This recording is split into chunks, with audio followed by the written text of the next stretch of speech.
I want to play my 2017 Gibson Firebird T. We're going to find out if this thing's any good. This video isn't like other videos out there, you know, where they talk for like 7.5 minutes, then don't play the guitar for like minute and a half. There's a whole ton of playing on this video.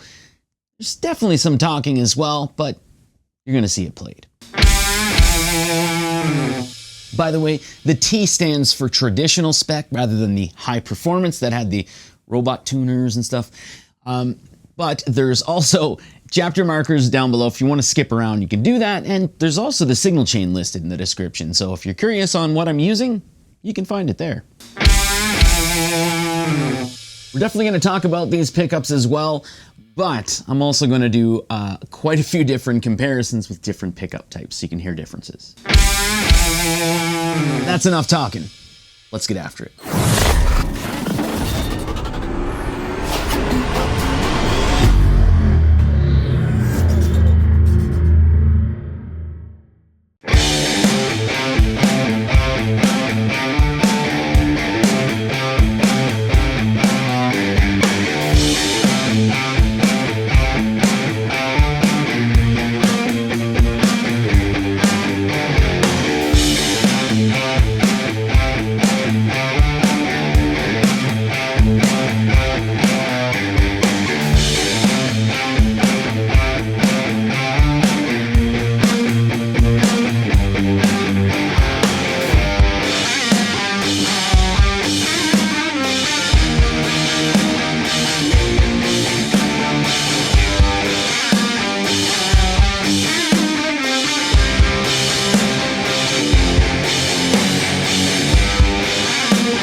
So you can't really do a review on YouTube unless you talk about the specs, right? I'm gonna try and do that quickly, and then we'll get back to more sound samples. Normally this is the part where I say we have a mahogany body and a mahogany neck. This is a little different here.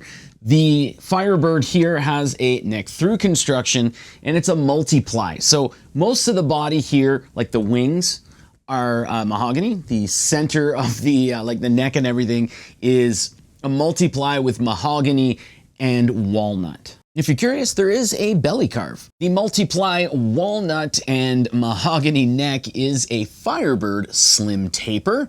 We also have a bound rosewood fretboard with the trapezoid inlays. On the front of the rather large headstock is where you're going to find the Gibson logo as part of the large truss rod cover. On the back of the headstock is where you're going to find the Steinberger gearless tuners. They sort of work like locking tuners. So it doesn't really, like, you're not gonna have a whole bunch of wraps and stuff like that with locking tuners. And you know, they're not the banjo tuners that originally came with like the custom shop or the vintage Firebirds, but these are actually a very welcome addition. And it's a shame that they switched over to the very awkwardly placed mini Grover Rotomatic tuners. Yeah, these are gearless. They're really cool. We do have 4 Gibson branded CTS potentiometers. They are hand soldered, so you're not going to open up the back and you're going to find like PCB or anything like that. They are hand soldered, but there's no orange drop capacitor. And next to the Firebird logo is where you're going to find your 3-way toggle switch. And that controls the 495R and the 495T mini humbucker pickups.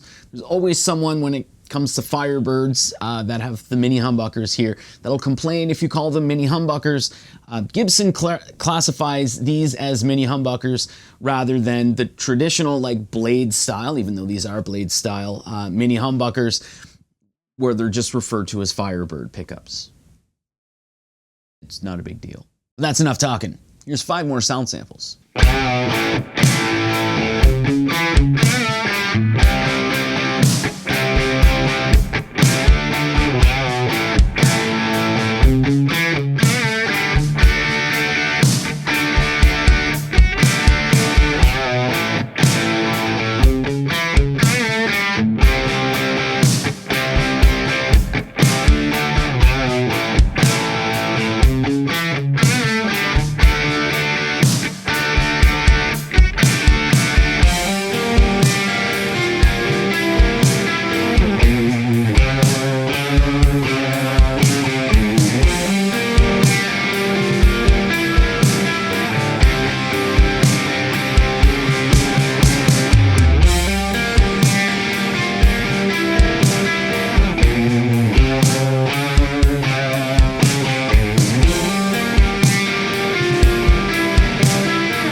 Now I say this in every video like these, and I probably will continue to do so because I chuckle a little inside, but we are doing the next part to appease the internet. It is beneficial, however, I am doing this to prevent tears from forming themselves into comments. We're gonna play this clean with all 3 pickup positions.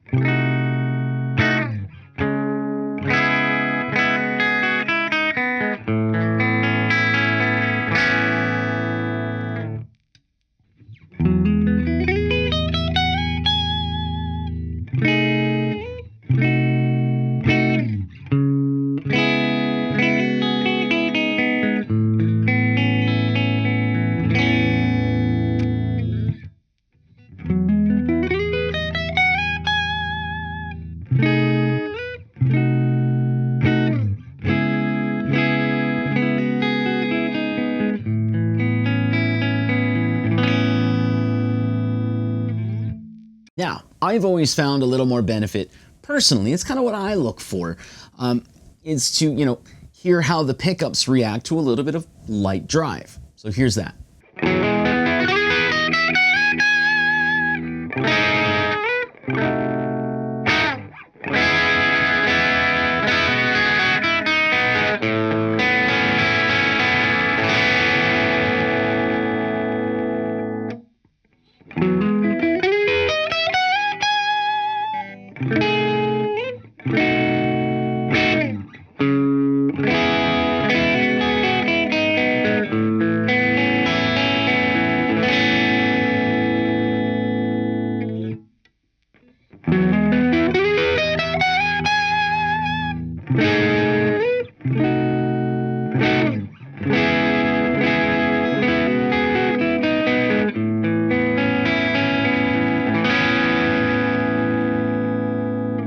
Now we're going to turn some knobbies here, and we're going to hear how the potentiometers sound with the volumes and the tones.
Okay, so that's enough on just focusing solely on the Firebird.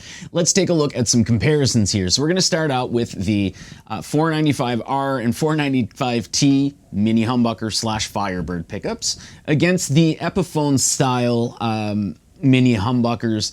Basically, Gibson used the Epiphone design mini humbuckers in their pickups when they had like extra P90 Les Pauls that they wanted to sell with mini humbuckers in them. So that's why they're called the Epiphone designed. So let's go ahead and just hear a Les Paul Deluxe against the Firebird.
also be curious to hear how the Firebird mini humbucker slash Firebird pickups sound against like a set of P90s. So here's a Gibson Les Paul Classic that has P90s in it, and we'll hear a comparison.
And of course, it's only natural to want to know what the mini humbucker slash Firebird pickups sound like against some humbucker pickups here. So these are a set of custom buckers in a 1957 VOS. So let's go ahead and just do a comparison between both of these.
To round out the comparisons, just honestly, if you put these bodies together, you know what I mean?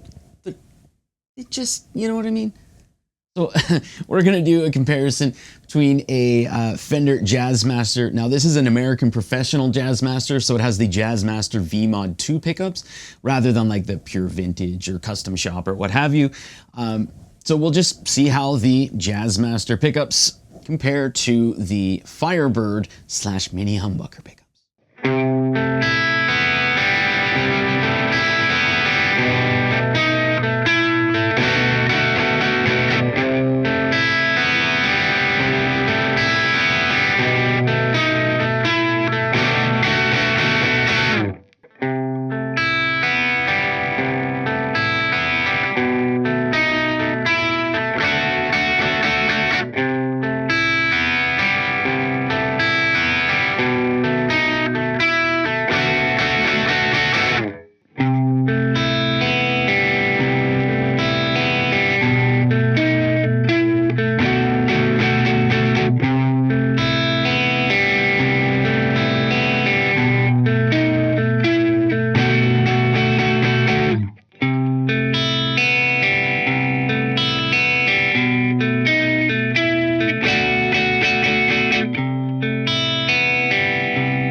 when I said there was a lot of playing, I was not lying.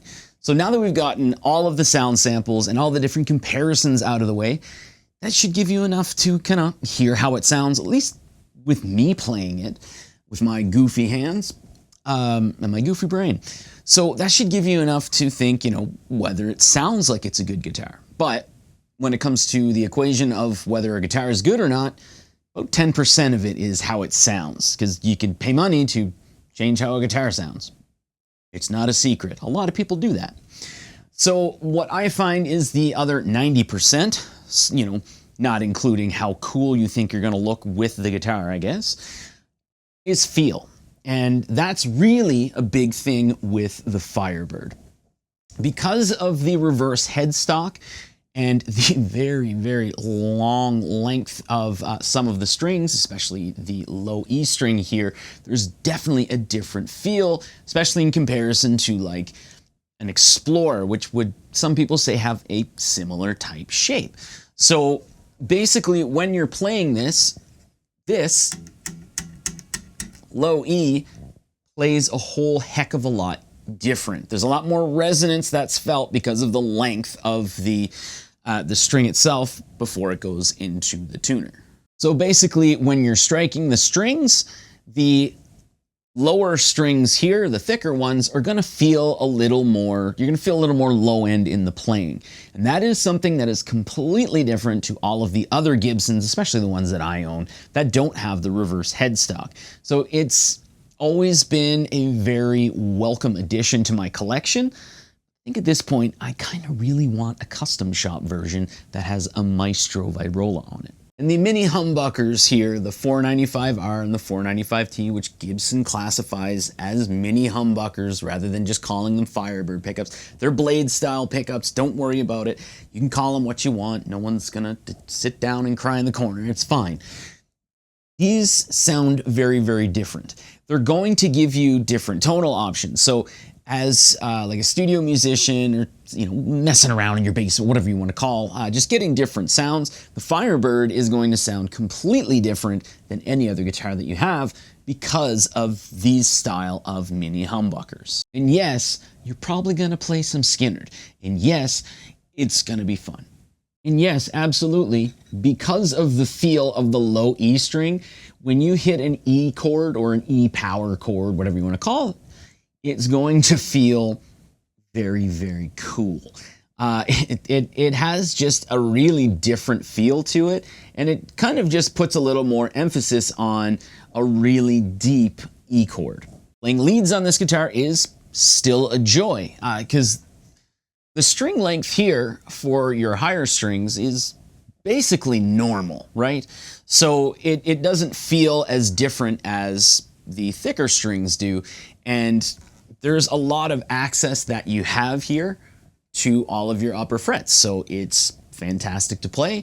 It's not as cumbersome as some other guitars. And one final thing here I do want to touch on is Gibson doesn't make Firebirds anymore, unless it's in the custom shop. Basically, in order to get this shape properly, you have to have a longer piece for the neck. And then when they glue it all together, it's usually like in a V-shaped how it's connected. It's really cool if you see how a Firebird is made.